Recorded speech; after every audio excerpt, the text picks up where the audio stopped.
Hey guys, welcome to 3M DIY. So we got this 500 horsepower, well, wheel horsepower behind me. It is a twin supercharge. So we are running twin C3094. I know, it sounds crazy, but yeah, we did it. I believe the last time we posted was back in last year or something, like 2023 or something like that. And at the time, we had plumbing issue, especially with the intercoolers and all that stuff. But we got it all figured out. Obviously, it's 3M DIY, so you know we're all DIY guys here, so we're just doing it ourselves. So if you would like to, subscribe and like and comments, leave your thoughts and whatnot, all that stuff down below, And yeah, let's get up here and show you guys what we got done here. And this is what you guys been waiting for. You right? You guys ready for this thing? And this is a C3094 right here, the top mount, and another one right here, C3094, right there, bottom mount. And it is sitting on 100mm pulley each right here, 100mm pulley on this one, but you can't see the pulley down there. Obviously it's close, very close. And we plumbed it. Hopefully it should be good. And all this power is going through the this intercooler. Obviously this is a 2 inlet and 1 outlet right here. This intercooler is just off eBay. The one off custom is from CX Racing, the one that we ordered, and it should be here soon. Hopefully it's on back order right now, so that's why we're only running with the eBay one. So as the name verifies, it's 3M DIY. So as you can see right here, we got some metal plate here, and this is the cooler this is the supercharger cooler for the one that's mounted on the bottom, and this is the oil right here for the supercharger that's mounted on the bottom. This is just how you would have to do it, just because there's no lot of room here with 2 supercharge. So the other one is right here, the other supercharger fluid reservoirs right here, and the other cooler is right here, right on top of the half-size radiator. The reason we ran half-size radiator is because there's not much room for us to work with a full size. Keep in mind, it's still holding 187 degree Fahrenheit, so should be. Fuel setup is, this is a K series fuel rail with 4 2200cc injectors. These are from Alpha Injection, so 2200cc. These are just, I believe, pigtail or IDs. I'm not 100% sure on that. But yeah, it is running on full E85 with the return system. Keep in mind, this is putting down 500 to 550 wheel horsepower, and it is with stock feed lines, but with the modified return system. We modified it through right here, and this is right here through the regulator off of Amazon, and then some glow shift, fuel gauge, sensor, all that stuff. One more thing I'm missing is the return. Yeah, so for the return line, what we did was we put a 6 AN return on this one with the stock feed. That's it, with the ethanol content sensor down at the bottom, which you guys will see later.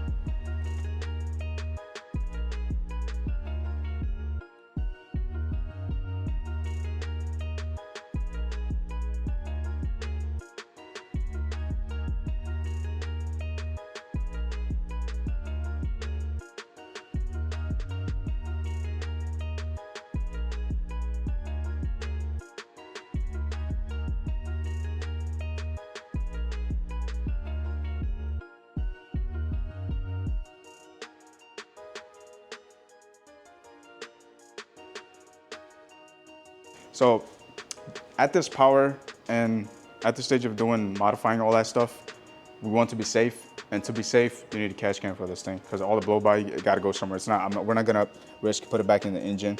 So what we did, we used the Motion Raceworks. I believe you guys know Cletus McFarlane, the guy that ran the fastest Corvette right now. And he came up with this billet catch can and all that stuff. This is not a budget one. This is actually pretty expensive. This is the atmosphere release catch can. And we got one adapter off of K series right here, and then we just ran this AN line and fitting right here to this catch can, and then the bottom PCV. So right here, you guys can see it from PCV right here. We ran this, and then all the way to here to the catch can.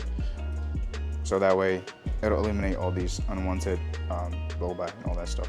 The motor, this is fairly, I would say, semi-built motor, just because bottom end, we have a Type S oil pump from 4P piston. It is ported Type S oil pump.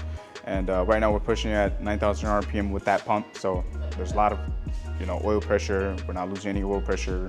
It's not burning oil, so which is really good. And it is sitting on as well the Skunk 2 H-beam rods, as well as CP piston, just off the shelf stuff. The CP piston is a 12.5 high compression, just because we're running full E85 and high compression loves E85, especially with a build like this, a supercharger, not a turbocharger. So the supercharger is almost like an all motor build. So that's why they love the high compression. And it is open block as well. So nothing fancy, no CSS, none of that. Stock sleeve, no bore, not even 0.1, still an 86 mil. So it's nice. And on the head, what we did was it is stock cams with stock cam gears as well.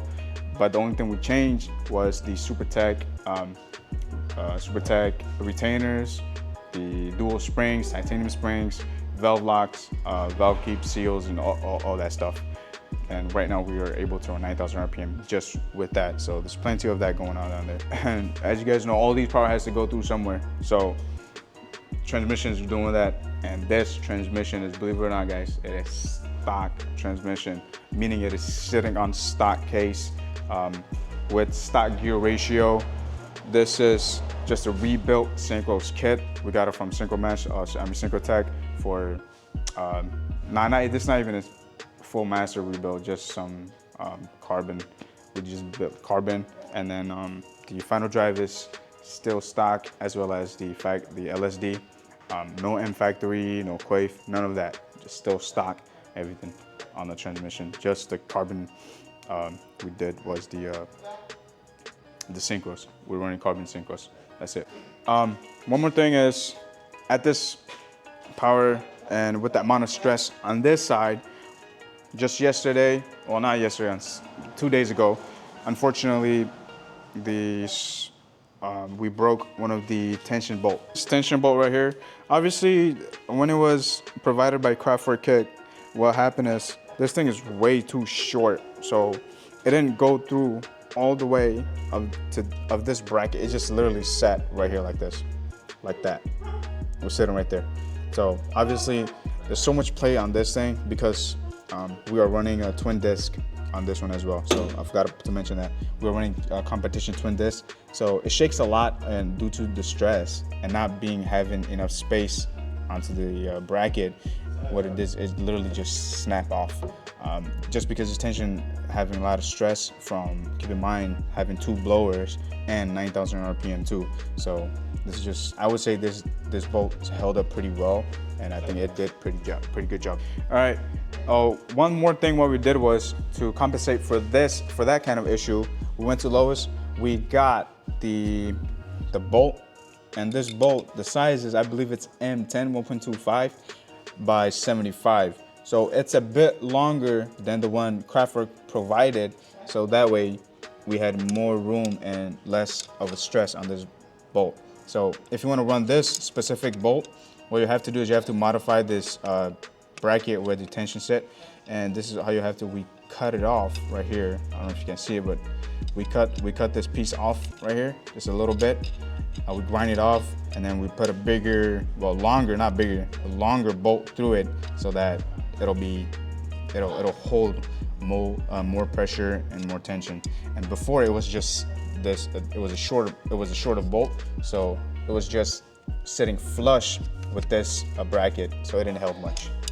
And one more thing I forgot to mention, you guys, is we're not running stock clutch. So yeah, by no means no stock clutch. We are running a twin disc Clutch Master 725 twin disc with lightweight flywheel and all. And we also use the 4P diamond grip so that we don't weld the crankshaft with the flywheel and then we're also using ARP that is provided from Speed Factory, the ARP flywheel bolt as well, ARP 2000 flywheel bolt, which is good. We don't have any issue with it. The exhaust setup on this thing is Skunk 2, everything's Skunk 2. Skunk 2 header, and then the Skunk 2 Mega RR exhaust. So it is full 3-inch, all the way from the, well, it's a cat back, but I have no cat. So from the header all the way down to the muffler. Skunk 2 exhaust, and sounds nice. You guys will see it later in the clip where we were racing against the Hellcat. Let me tell you, it was a jailbreak Hellcat. I found that out a week after I raced that. It wasn't just a normal Hellcat. It was a Hellcat jailbreak. And then we raced some, M4s, nothing. That's it. Yeah, pretty good races. You guys will see that. All right, and all this power needed to be stopped. And guess what? It's stopped by Acura TL Brembo right here. And we got this, believe it or not, we got this out of a junkyard, and we built the whole kit ourselves. We got the rebuild kit, I believe it was from Amazon or Advance, I don't remember. And we painted it, we built this thing. So it's a pretty nice setup on that brake. And also the rotor itself is from a 350Z, I believe. So yeah, it is 350Z with an Acura TL caliper and a TL brake pads. So believe it or not, this thing goes to like 140, 145, and this brakes stops right away. So nice. And the tires, it is sitting on Proxy's RR right here, and these are Toyo, and I think you guys know how much these tires are. These are pretty expensive tires. So by no means it's no budget stuff. So this engine is sitting on Hasport mount right here. This is from Hasport. The lettering's from at the back. I don't know why. It's just way at the back. On this side, we didn't replace this just because it was a lot of stuff to take out and we didn't want to do it. So we just replaced this. We believe it's enough. It's a 72A bushing on the Hasport, and then it's a 70. I believe 70 or 75, I'm not sure. This is from eBay right here, this one. So no PLM, no Hasport, nothing. This trans mount is literally from eBay. And let me tell you guys, it is holding it. It is nice. And we got one down there at the oil pan. And it is also a 72A, so Hasport as well too. I'm sure you guys know it's the bushing that's between the oil pan and the subframe, which is holding it too. And this right here, it's nothing, it's still stock. This is still stock right there. That one's still stock, so no pressure, all good. I'm sure you guys want to know how much boost this is making. Obviously, this thing is making 20 to 22 PSI. We had this thing dyno, CCC Racing in Schenectady. His name is Alberto. He's a pretty nice guy, well experienced. He even has a 1600 wheel horsepower Integrity. He's running 8s, capable of 7s. So that goes to tell you he knows what he's doing. He got that spicy tune for me. And let me tell you guys, this thing rips, especially on the street. 50 roll, this thing from third gear, it gives you full boost. So it'll hold 19 to 20, even 22 pounds. It'll just from third gear, change it to fourth, 9,000 RPM, still having 22, change it to fifth gear, still holding 22. So it's just, I ran out of gears and I ran out of RPM. It just keeps on climbing. That's how nice of a graph it is. There's no boost lag, there's no delay, nothing. It just keeps on going. It's just linear at this point, which is pretty nice. Almost like an all motor, but with the Supercharge. So you get what you pay for, I guess. And obviously right here, we are in this cockpit right here. We're running AEM boost gauge as well. This is from AliExpress or Alibaba, I don't know. That's that air fuel ratio. Let me tell you, it works better than AEM. We had AEM and AEM was shitty, so shitty to a point where they had to warranty one, but they did, and shitty again. So we got from AliExpress, and this thing is working fantastic, let me tell you.